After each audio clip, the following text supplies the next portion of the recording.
Chers étudiants, bonjour. Aujourd'hui, nous allons continuer le cours de l'anatomie descriptive et topographique de l'estomac que nous avons déjà entamé la semaine dernière. Comme vous le remarquez, nous faisons ce cours à distance, vu les circonstances par lesquelles passe notre pays et le monde entier. Vous le savez, nous passons par une pandémie due à ce virus qu'on appelle coronavirus, qui nécessite de nous une mobilisation générale. Je vous dis, comme ce que je suis en train de faire aujourd'hui, les autres enseignants, vos professeurs, sont en train de préparer la même chose, des cours à distance, vous manquerez de rien. Donc, et peut-être même, je pense qu'on est en train de réfléchir sur un site interactif où vous pouvez poser des questions à distance et on peut faire, comme on a l'habitude de faire, une interaction. Ceci dit, je me permets de vous rappeler les règles d'hygiène individuelle. D'abord, il ne faut pas avoir une panique parce qu'avec la panique, on ne peut rien faire contre une pandémie. Il faut rester serein, appliquer les règles d'hygiène que tout le monde connaît maintenant, lavage fréquent des mains, pas de salut avec les mains, rester à distance. Et quand vous vous sentez pas bien, il vaut mieux se reposer chez vous. Et lorsqu'on a les signes que vous connaissez tous, des signes de fièvre, problèmes respiratoires, ça arrive en général si le sujet en détresse est âgé.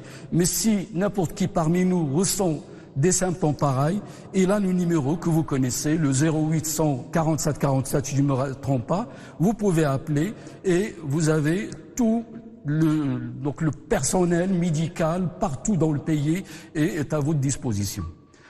Donc ceci dit, je me permets avant d'entrer dans le vif du sujet de vous rappeler comme on a l'habitude de faire. Ce qu'on a fait la dernière fois, c'est-à-dire la dernière séance, nous avons défini l'estomac morphologiquement. Je vous rappelle qu'on l'a dit que ce segment dilaté situé entre l'œsophage abdominal et le duodénum, segment dilaté sur le plan physiologique qui a une action importante dans la digestion mécanique qui consiste en le morcellement et le brassage des aliments, et digestion chimique par le biais de sécrétions acides, des sécrétions bases et un certain nombre d'enzymes qui agissent sur tout ce que nous mangeons, tout ce que nous avalons, tous les aliments à l'intérieur de cet estomac peuvent pour préparer l'absorption intestinale par la suite. Ensuite, et après cette définition, nous avons situé l'estomac et je vous rappelle deux notions importantes. C'est que l'estomac est presque entièrement sur le gris costal gauche, situé sous la coupole diaphragmatique gauche, et donc à gauche de la ligne médiane représentée par le rachis thoraco-lombaire. Il n'y a que la partie toute terminale de l'estomac qu'on appelle le pylore, ou la région antropylorique qui est située à droite de la ligne médiane, et plus exactement à droite de la première vertèbre lombaire L1. L'orifice d'entrée, qui est donc l'orifice de terminaison par la même occasion de l'œsophage abdominal, on l'a appelé ensemble le cardia, et il est situé à gauche de la 10e vertèbre thoracique. Donc deux notions importantes, un sac digestif, un segment situé à gauche sous le gris costal presque dans sa totalité. Nous avons étudié sa morphologie extérieure, avec deux faces, antérieure et postérieure, deux bords ou courbures, puisque ce ne sont pas des bords droits, ce sont plutôt des courbures, une grande courbure à gauche et une petite courbure à droite, et les deux orifices. Nous avons également étudié sa morphologie intérieure. Chez le vivant, cette morphologie intérieure, je vous rappelle que les médecins l'explorent ou l'étudient grâce à un appareil qu'on appelle le fibroscope, qui permet de regarder directement les parois internes, c'est-à-dire la muqueuse de cet estomac, et de l'étudier. En général, dans les situations normales, l'estomac présente sous endoscopie un certain nombre de plis longitudinaux dont le maximum, je vous le rappelle, est situé du côté du bord droit de la petite courbure, Et ces plis sont des fois interposés par des endroits blanchâtres au fond duquel on trouve des pertuis profonds qu'on a appelés les cryptes. Les cryptes représentent, je vous le rappelle exactement, sur le plan microscopique, un certain nombre de cellules, des cellules pariétales communes qui sécrètent le mucus, des cellules dites principales dont le noyau est tout proche de la lumière gastrique. Ils sécrètent tout ce qui est base, pepsinogène entre autres, et des cellules bordantes dont juste l'ouverture, elles sont en dehors des cryptes, mais juste l'ouverture se fait dans la lumière de ces cryptes. Ce sont ces cellules bordantes qui sécrètent les sécrétions acides, en particulier l'acide chlorhydrique. Voici donc pour le rappel où on était. Maintenant, on va étudier l'anatomie topographique. Et je vous rappelle que ce plan va être le même au fur et à mesure qu'on avance dans l'étude du tube digestif. C'est-à-dire une définition morphologique et physiologique, une situation, une morphologie interne et une morphologie externe, ensuite les rapports, et dans ces rapports, nous étudierons successivement les rapports avec les viscères de l'abdomen et les rapports avec le péritoine. Et je vous rappelle, le péritoine, cette fameuse membrane séreuse qui a les rôles dont on a parlé lors du premier chapitre. Donc aujourd'hui, on va entamer notre enseignement de l'anatomie topographique de l'estomac par les rapports avec les viscères. Pour cela, j'aurai besoin d'un schéma, une vue antérieure de l'état sus-mésocolique. Je ne vais pas vous rappeler assez qu'on a, avec l'étude embryologique, on a vu comment la rotation de l'estomac et la rotation de l'intestin ont séparé notre cavité péritoniale en deux étages. Un étage au-dessus du mésocôlon et du côlon transverse et un étage au-dessous. L'étage au-dessus du mésocôlon, c'est là où est logé notre estomac avec les glandes annexes que nous verrons plus tard. Donc, si je veux illustrer les rapports topographique de mon estomac, j'aurais besoin de quoi? J'aurais besoin d'abord d'une vue antérieure de cet étage sus-mésocolique. Alors le titre de mon schéma va être donc une vue schématique antérieure de l'étage sus-mésocolique de l'abdomen, montrant, comme toujours, les rapports viscéraux de l'estomac. L'orientation de mon schéma, le haut va être au haut de la flèche et sur la gauche de notre page, de votre page et donc de mon tableau, j'ai le côté droit. Toujours les schémas commencent par des repères, ensuite on met l'élément principal et on met le message de notre schéma. Les repères de mon schéma, c'est quoi? On a dit que c'est une vue sus-mésocolique ou de l'étage sus-mésocolique de l'abdomen. Donc, automatiquement, à la partie haute de mon schéma, j'aurai qu'est-ce qui limite le thorax de l'abdomen? C'est bien le diaphragme. Avec les deux copoles, copole droite un peu plus surélevée que la copole gauche. Tout ce qui est au-dessus de mon diaphragme, c'est le thorax. En bas, c'est bien l'abdomen. Et je vais mettre en place un repère aussi pariétal, représenté par l'élément qui ne bougera jamais, c'est le rachis thoracolombaire, que je représente schématiquement comme une succession d'étages avec au niveau supérieur, j'ai la 8e vertèbre thoracique, j'ai la 9e, la 10e, la 12e et la première vertèbre lombaire, la 2e vertèbre lombaire. Le reste du rachis ne nous intéresse pas pour le moment, vous le savez pourquoi. Alors, l'orifice diaphragmatique de l'œsophage, vous le savez, ça a été étudié déjà par votre maître, le professeur Fadili, et c'est un orifice qui, en respiration intermédiaire, c'est-à-dire ni expiration ni inspiration profonde. Il est situé en regard de la 8e vertèbre thoracique. Et l'œsophage abdominal qui est une succession de l'œsophage thoracique que nous avons étudié au premier semestre, c'est la suite au niveau de l'abdomen. C'est un œsophage qui a mesuré, nous l'avons vu, à peu près 3 à 4 cm, qui descend obliquement en bas et à gauche de la ligne médiane jusqu'au regard de disque T9, T10. Et à ce moment-là, c'est la limite entre le début de l'estomac et la fin de l'œsophage abdominal, qui est marquée par cette bouche qu'on a appelée, lors de l'étude de la morphologie intérieure, le cardia. À partir de là, notre estomac descend par un bord droit jusqu'à T11, T12 et L1, puis il part à droite, et la courbe ou le bord gauche, il est représenté par une courbe très importante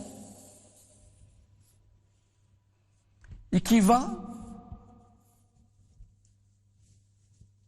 contourner l'ensemble de l'estomac, c'est-à-dire la partie haute qui est représentée par le fundus, la partie verticale qu'on appelle le corps et la partie horizontale qui est l'antre, et l'antre se termine par cette bouche pylorique à droite de L1. Donc ici nous avons T11, T12 et L1 et le pylore se trouve à droite de L1. Notre estomac est placé ainsi. Nous allons délimiter les limites de notre vue par le côlon transverse que je représente comme une succession d'ostrations transversales, comme on a vu après la rotation de la première vertèbre. Ce côlon transverse est le relié au reste de l'estomac, nous allons le voir par des structures péritoniales. Donc notre estomac, il est en place. On continue les autres éléments formés par le cadre et que nous n'avons pas étudié en détail, le cadre duodénal. Le cadre duodénal descend jusqu'au niveau de L3, L2 et L3 avec L4. C'est pratiquement un cadre que nous étudierons plus en détail après ce chapitre-là. Je le mets en couleur noire pour vous, blanche pour moi, parce que ce n'est pas notre sujet d'aujourd'hui. Il nous servira ici comme étant un repère de l'étude anatomique et topographique. Donc voici notre estomac en place par rapport à la ligne médiane, et nous allons commencer à mettre en place les viscères qui entrent en rapport avec l'estomac. Tout d'abord, les viscères qui viennent en avant de l'estomac, c'est-à-dire sur sa face antérieure, sont représentés essentiellement par le lobe gauche du foie. Le lobe gauche du foie, il couvre tout l'œsophage abdominal et une partie du fundus et de l'estomac. Je vais le hachurer pour vous montrer tout ce qui passe en avant. Et rappelez-vous, dans notre convention de langage, tout ce qui est à trait plein passe en avant et tout ce qui est à trait discontinu passe en arrière. Donc, en avant de l'estomac, ainsi placé, nous avons le lobe gauche du foie. Cette partie hachurée, c'est la partie qui est un rapport antérieur. Le reste de l'estomac, il occupe, nous le savons, il occupe tout l'hypocondre droit et il ne nous intéresse pas beaucoup pour le moment. Donc seul son bord ou son lobe gauche est un rapport de l'estomac. Les rapports postérieurs. Les rapports antérieurs, donc, représentés par l'estomac. Les rapports postérieurs sont représentés essentiellement par le pancréas. Je vous rappelle, lors de l'étude de l'anatomie du développement, que le pancréas est une entité qui fait un seul organe avec le cadre duodénal. C'est-à-dire que notre pancréas présentera ce qu'on appelle le crochet du pancréas, ici. Il épouse le cadre duodénal. Tout ça, c'est notre pancréas, la tête du pancréas, et il continue son chemin, son trajet, en trait discontinu, à bord irrégulier,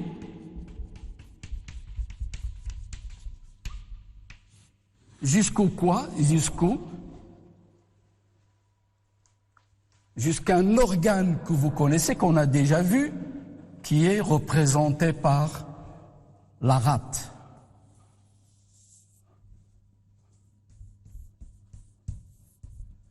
Laquelle rate est placée à gauche de l'estomac, mais en fait, elle est entourée, elle empiète un petit peu sur le bord postérieur, sur la face postérieure de l'estomac et plus exactement sur le bord gauche de cet estomac.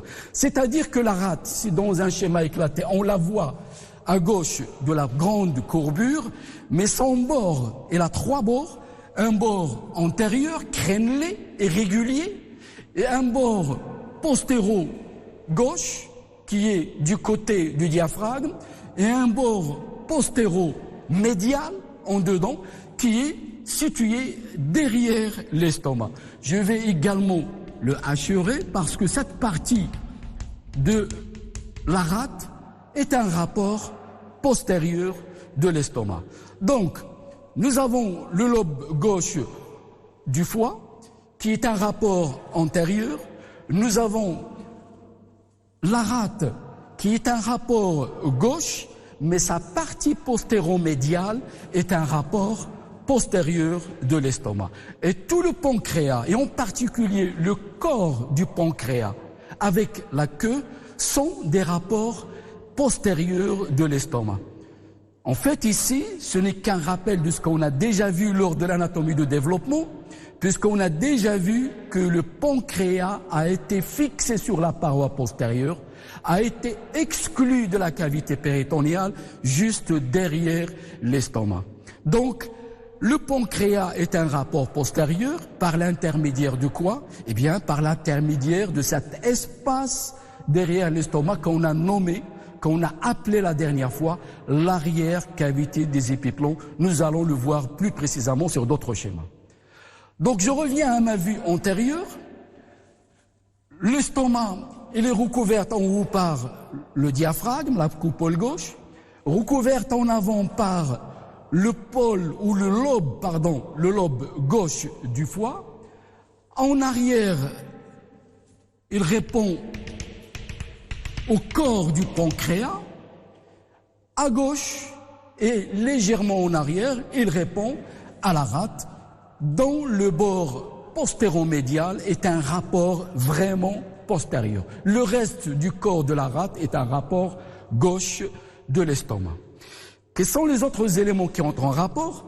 Eh bien, c'est le lien entre notre cadre duodénal et le reste de l'intestin grêle. C'est ce qu'on appelle l'angle duodéno-jejunal. Le cadre, il présente une partie, première partie qui est horizontale, une deuxième partie verticale, une troisième qui est donc de nouveau horizontale passant par L3, une partie ascendante qui est située derrière l'estomac et donc est un rapport postérieur de l'estomac. À partir de là commence l'intestin grêle.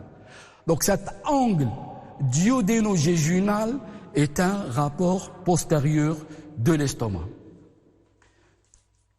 Lorsqu'on parle du pancréas, on est bien sûr, comme nous l'avons déjà vu, on est en rétropéritonéal.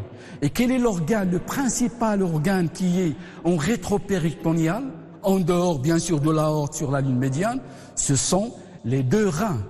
Et comme l'estomac est un élément, est un organe à gauche de la ligne médiane, il va être automatiquement en rapport avec le rein gauche. Et essentiellement, une partie de ce rein gauche, je vais représenter le rein gauche ici. Vous savez, la forme globale d'un haricot qui passe derrière le pancréas, donc il est caché par le pancréas, mais son pôle supérieur, que je vais assurer ici, est un rapport direct avec l'estomac. Le reste du corps du rein, c'est un rapport par l'intermédiaire du pancréas, donc on ne va pas le représenter dans sa totalité. Qui dit pôle supérieur du rein dit surrénal. Vous l'avez déjà étudié, vous l'avez déjà vu dans l'espace rétropéritonéal. Donc la surrénale gauche est représentée. Si je ne vais pas rentrer dans les détails de cette surrénale, puisque vous l'avez déjà vu dans le cours des reins. Si l'on regarde un petit peu donc ces différents organes qui entourent l'estomac, ils forment autour de l'estomac une sorte de couronne viscérale, le diaphragme en haut, le lobe gauche du foie en avant, la rate à gauche et en arrière, le pancréas tout à fait en arrière, avec le pôle supérieur et sa surrénale en arrière, et du côté droit, vous avez uniquement le vaisseau, en particulier l'aorte abdominale qui descend loin, qui n'est pas un rapport direct, plutôt un rapport postérieur de la région anthropylorique. Tous ces viscères-là forment ce qu'on appelle la loge viscérale de l'estomac. Je récapitule, c'est quoi la loge viscérale de l'estomac? C'est donc l'ensemble des viscères qui entourent l'estomac et qui entrent en rapport avec ces différentes parois. Ils sont formés par quoi? En haut, vous avez un toit formé par le diaphragme ou la coupole diaphragmatique gauche. En avant, le lobe gauche du foie. En arrière, le pancréas qui passe transversalement, oblique de bas en haut et de la droite vers la gauche. Tout à fait à gauche, vous avez la rate, avec l'ensemble, presque l'ensemble du corps à gauche de la grande courbure, mais le bord postéromédial qui est derrière ce lobe. Et vous avez, par rapport au pancréas, le pôle supérieur avec sa surrénale, donc du rein gauche. Plus bas, vous avez l'angle duodéno-jéjunal qui est également un rapport postérieur. Je vais reprendre ça comme on a l'habitude avec la légende cette fois-ci. Donc, vue schématique antérieure de l'étage sus-mésocolique, limité en haut par le diaphragme, en bas par le côlon transverse. Dans cette loge qui est sous l'hypocondre droit, nous avons les rapports qui sont représentés par le lobe gauche du foie, la rate qui est à gauche et surtout son bord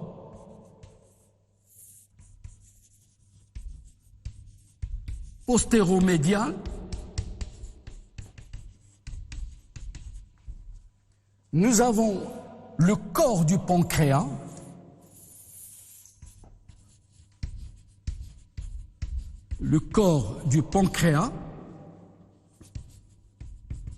qui est un rapport postérieur, et au-dessus du corps du pancréas, nous avons le pôle supérieur du rein gauche, plus sa surrénale,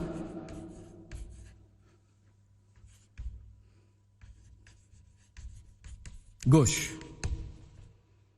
Et plus bas, nous avons l'angle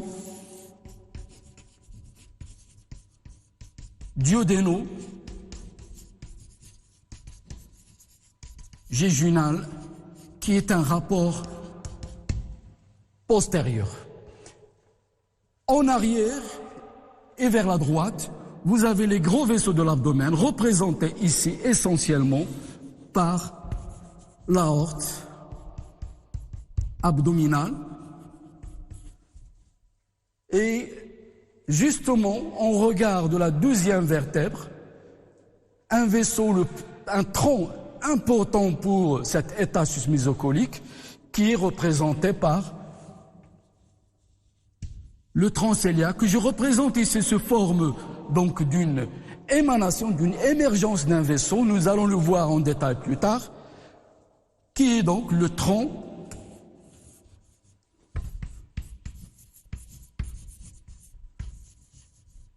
cœliaque, le tronc artériel cœliaque bien sûr.